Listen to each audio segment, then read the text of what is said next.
Just a little 110 update.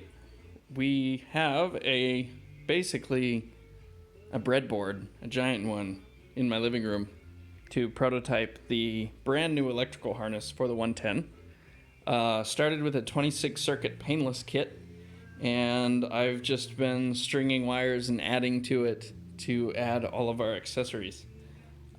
Basically, we've got the main fuse block here, which is going to hopefully go in the same place. Your starter and alternator is over there. You got the left wing and the right wing, and then it all comes back, and this is the tail section. That giant cluster there is the center console, and then I'm slowly bridging that into the dash cluster. So we got to try to make the GM circuit work with the Land Rover turn signals.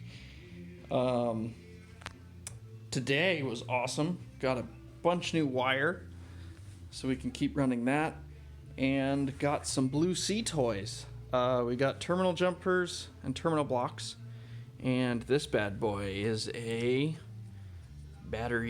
remote battery shutoff switch. So that's going to be pretty good. And you can manually lock it out as well, so that you know that switch isn't going to turn your electrical system back on when you work it. So yeah, that's kind of where I'm at right now, just stringing wires. Hopefully we'll be ending this here pretty quick.